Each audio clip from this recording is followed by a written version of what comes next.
Masela wapiga roba, jamani kuna mawinga memkwa school. Swali ni je, una line ya Halotel? Kama una line ya Halotel mtafute mwamba anaitwa Chris Bando. Nisikilize, nakutajia namba zake, alafu mpigie mwambie nataka uniunge bando ambalo linakaa zaidi ya miezi 8. Chris Bando ana namba 4. Nakutajia namba hizi 2, mtafute. Lakini hizi namba ni kwa ajili ya kuongea naye. Ukitaka kulipia kuna lipa namba. Namba zake zenyewe ambazo ni hizi hapa. Kuna 0615 75 43 03 na 0785 73 63 61. Hakikisha huna wasiwasi katika moyo wako, kwa sababu jamaa tunamwamini hadi sisi. Hii video yenyewe nimeupload kupitia bando lake. Na kutajia lipa namba hiyo. Sasa achana hiyo, hizo namba hizo ni kwa ajili ya kumpigia, na lipa namba ni kwa ajili ya kuungwa bando lenyewe. Lipa namba zenyewe ni hizi hapa. Hizi ndio lipa namba za mitandao yote. Mtafute, yani ukilipia anakuunga hapo hapo, unalipa then anakuunga. Chris Bando kanyoka kama rura. Na wadai wa vikoba, waendesha boda boda. Bwana Yesu asifiwe. Tumsifu Yesu Kristo. Asalamu alaykum. Historia fupi ya marehemu Pendo Limi Nyanda. Kuzaliwa. Alizaliwa mnamo mwaka 1936 katika kitongoji cha Gamashi, kijiji cha Mwaniko, Kwimba, Isungi kwa sasa.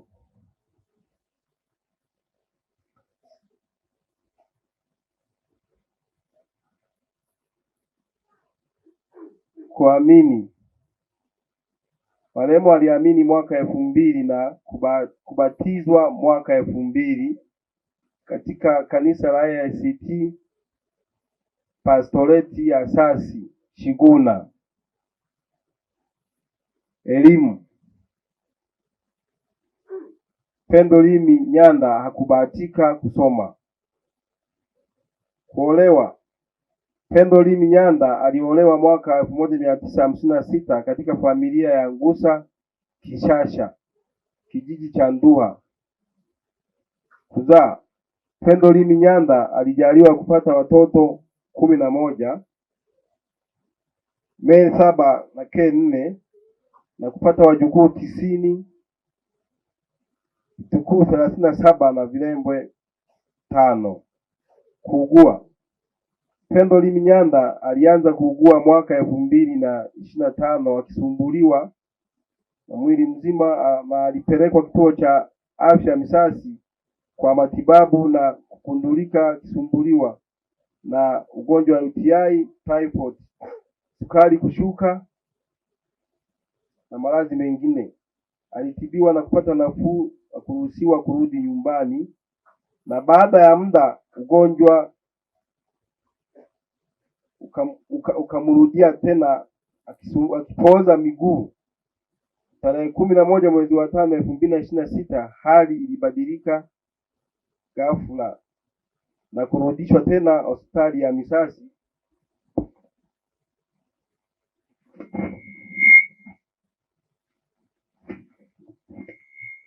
kwa matibabu, na mnamo tarehe 13 mwezi wa 5 2026 muda wa saa 2 usiku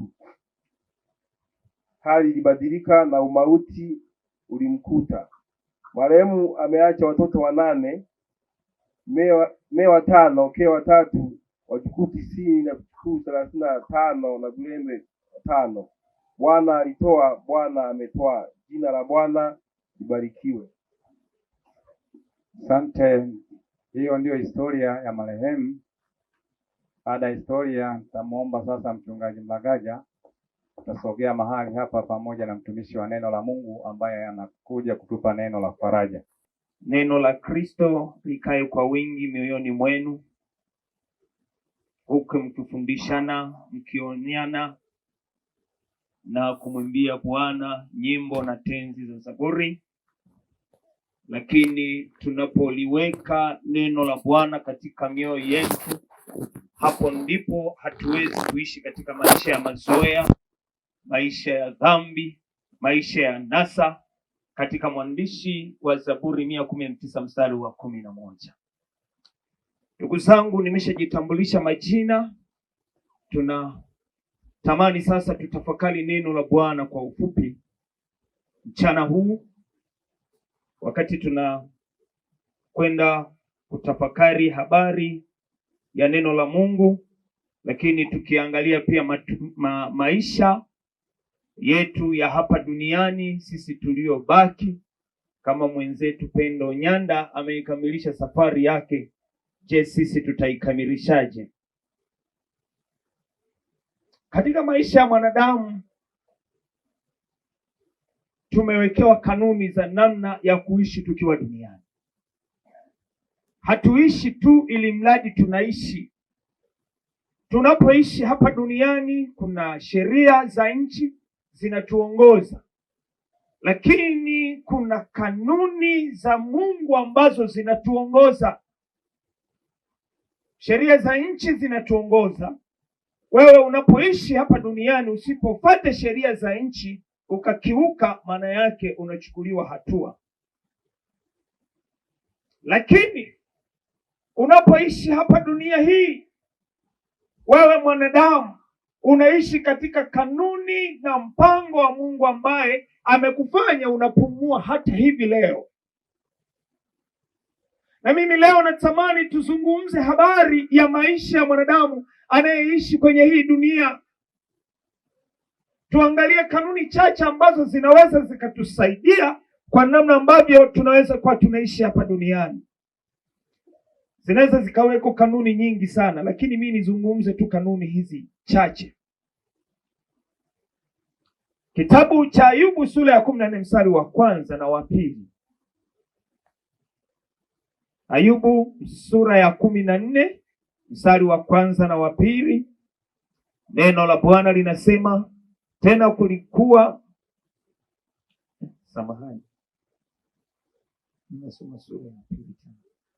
sura ya 14 kitabu cha Ayubu mstari wa 1 na wa 2. Mwanadamu aliyezaliwa na mwanamke, siku zake za kuishi si nyingi, naye hujaa taabu. Yeye huchanua kama vile ua, kisha hukatwa, hukimbia kama kivuli, wala hakai kamwe. Baba wa mbingu, tunakushukuru kwa ajili ya neno hili. Asante kwa sababu Mungu, neno hili linakwenda kututia faraja na kutukumbusha wajibu wetu kama watakatifu wako, namna Bwana tunaweza tukakuadhimisha, tukakuinua na tukakuhimidi wewe, kwa sababu ndiye Mungu uliyeshikilia hatima ya maisha yetu ya hapa duniani. Tunaomba Baba ulibariki neno hili na ulitakase sasa tunapokwenda kutafakari, ili kila mmoja Mungu apate kuelewa na kujifunza neno kwa siku ya leo, kwa jina la Mungu Baba na Mwana na Roho Mtakatifu. Maisha ya mwanadamu. Nataka nizungumzie habari ya maisha ya mwanadamu ambayo ni maisha yenye mipaka. Tunapokusanyika hapa kwa ajili ya mwenzetu Pendo Nyanda ambaye ameikamilisha safari yake, aliishi kama sisi tulivyoishi. Alikuwa ni mtoto aliyezaliwa kama tunavyozaa watoto. Alikuwa ni binti kama tulivyo mabinti na vijana. Alikuwa ni mama kama walivyo wa mama na wengine ni wa baba. Alizaa watoto kama tunavyozaa na wengine. Lakini pamoja na kwamba hizo hatua zote tunazipitia, ziko kanuni ambazo zinaweza kutusaidia kuona namna tunaweza tukaishi kwenye hii dunia. Natamani tujifunze kanuni mbili tu zitakazotusaidia juu ya maisha ya mwanadamu yenye mipaka. Kanuni ya kwanza ambayo tunatamani tuione, kwamba tumesoma katika neno la Mungu kwamba katika mstari wa 1, mwanadamu aliyezaliwa na mwanamke, siku zake za kuishi si nyingi, naye hujaa taabu. Hii ni kanuni Mungu aliiweka na wakati mwingine huwa hatuelewi wote, mpaka uwe msomaji wa Biblia.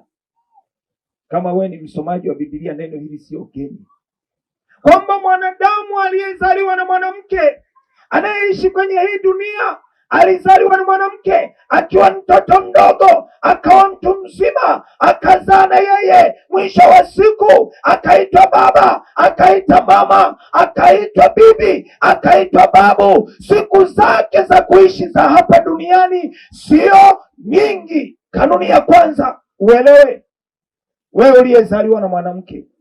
Sasa wengine sijui watakataa hawajazaliwa na wanawake. Wote hapa tumezaliwa na wanawake. Siku zetu za kuishi hapa duniani sio nyingi. Bwana Yesu asifiwe. Kwa nini siku za kuishi sio nyingi? Biblia inatukumbusha kwamba tunapokuwa kwenye hii dunia tunatakiwa tuelewe kwamba maisha ya mwanadamu siku zote ni yenye mipaka, sio maisha ya kudumu milele. Umilele wetu ni huko mbinguni, wala sio hapa duniani kama wengine wanavyofikiri. Hata tuhubiri Injili, hata ardhi ipasuke, bado hawezi kumfuata Yesu. Bwana asifiwe. Maana wanafikiri tu yeye amekuja hapa duniani ni kuishi milele. Biblia inasema wazi kabisa kwamba siku zako za kuishi hapa duniani sio nyingi. Mwenyezi Mungu Baba yetu wa mbinguni, Mungu mkuu na Mungu mtakatifu, Baba wa utukufu na Baba wa Bwana wetu Yesu Kristo, wewe huwa unapiga na pia unararua. Tufunge majeraha ya mioyo yetu sasa tunapopita kwa ajili ya kuona mara ya mwisho kwa ajili ya mama yetu, kwa maisha uliyompa kama zawadi tukiwa tunaishi naye hapa wakati wa uhai wake. Na sasa Bwana Yesu, wafariji waombolezaji wote wapitapo mahali hapa kutoa heshima za mwisho hadi na mwanzo utakuwa pamoja nasi, usituache. Ninaomba kupitia jina la Yesu uliye Bwana na Mwokozi wetu. Amina. Basi niweze kutoa matangazo. Tunakoenda kuzika ni mbele kidogo mwa bomba. Sasa niombe, kuna wengine labda afya zetu sio nzuri sana, basi tunaweza tukabaki hapa, lakini hata sasa tunapoendelea kuaga wengine tutaendelea kufanyaje? Kwenda kule ni mbali kidogo, lakini tukikata kwenda hapa inaweza ikawa ni karibu sana. Tuombe tushiriki tu kwa sababu itakuwa ni mbali kidogo, lakini kwa sababu ya utaratibu huo lazima tufanye. Kwa tutapita hapa, tutatoa sadaka lambilambi, huku basi tunaendelea. Wanakuwa tusimame sasa, ni ratiba yetu ya kuendelea. Karibuni sasa, tutaanza upande huo. Tutapita hapa, tutaendelea kuaga. Karibuni sana. Bibi wetu,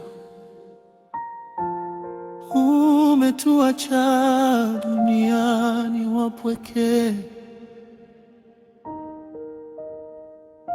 Tulizoea sauti yako, tulizoea mikono yako ya upendo.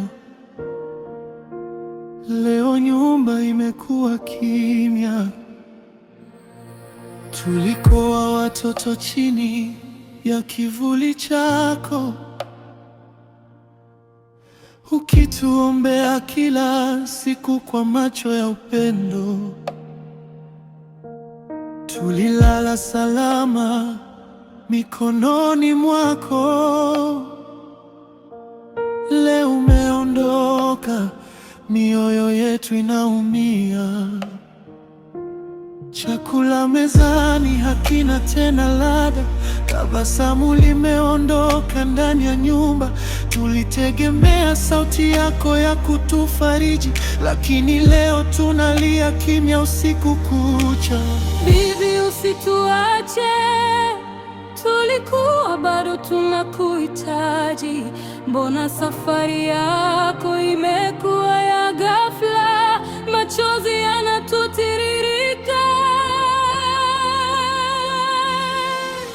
Bibi, oh bibi, mbona umetutoka mapema?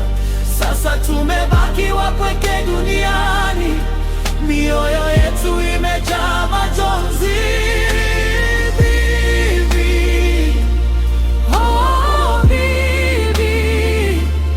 Tutakukumbuka milele, upendo wako hutafutika.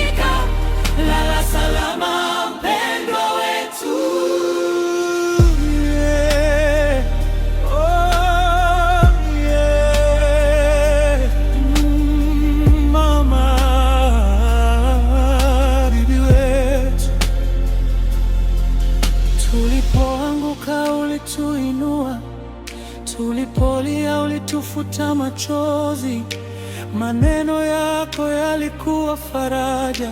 Leo tumebaki na kumbukumbu tu.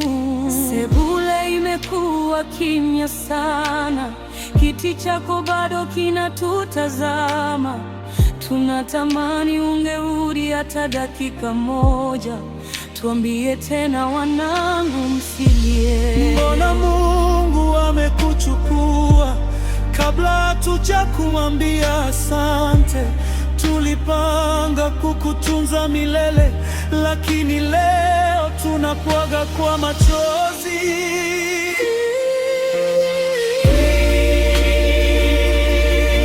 Oh bibi, mbona umetutoka mapema? Sasa tumebakiwa peke duniani, mioyo yetu imejaa majonzi.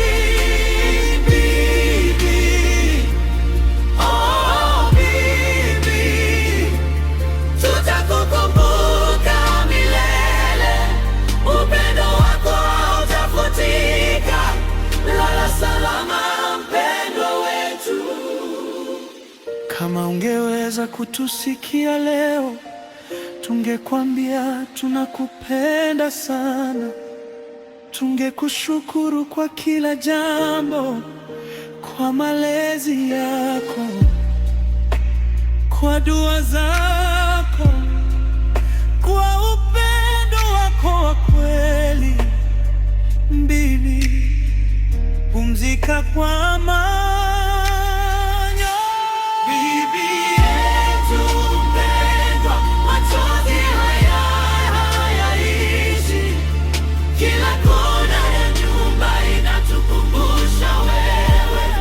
Tutakuona tena siku moja. Lala salama. Lala kwa amani. Malaika wakulinde mpaka siku tutakapokutana tena. Oh, bibi, umetuacha wapweke, lakini tutakupenda milele, milele, milele.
Mbona umetutoka ghafla? Wajukuu tumebaki yatima, nyumba imekuwa kimya sana.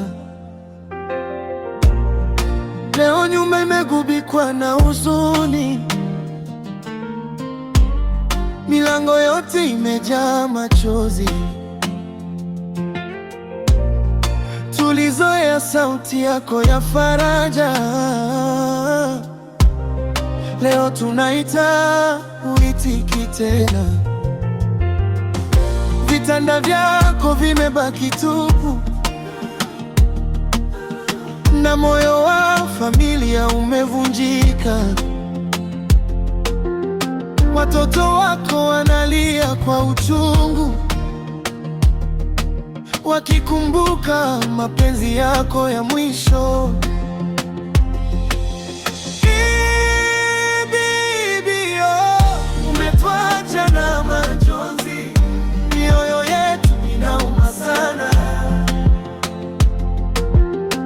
Feliciana analia kimya kimya, Jumangusa amejaa simanzi, Simoni bado haamini, Mongela moyo wake umechoka, Mashauri machozi hayakomi, na watoto wa kike wanaita mama. Bibi, rudi hata kwa dakika moja, tuambie tena, tusilie sana, maana pengo lako ni kubwa mno, na nyumba yote imebaki giza.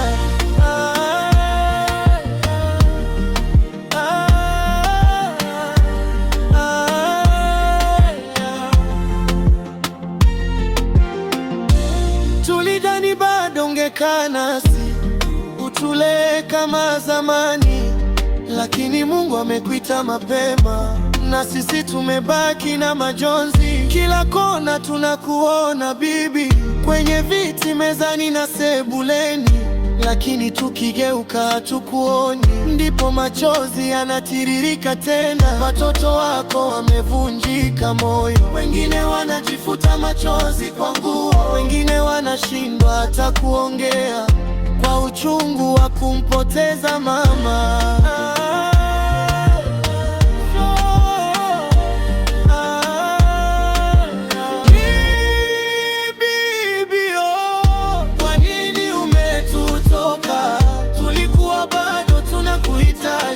Wajukuu wanalia usiku kucha, wakikumbuka mikono yako ya upendo. Felicia moyo umechoka, Simoni amenama kwa huzuni, Mongela analia kwa sauti, Mashauri ana tena faraja, na wale mabinti uliwawacha, macho yao yamejaa machozi, wanaita jina lako kwa uchungu, lakini sauti yako haisikiki tena.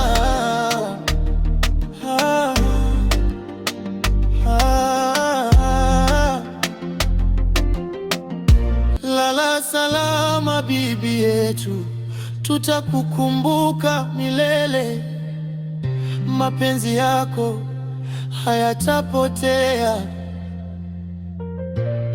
mpaka siku tutakapokutana tena.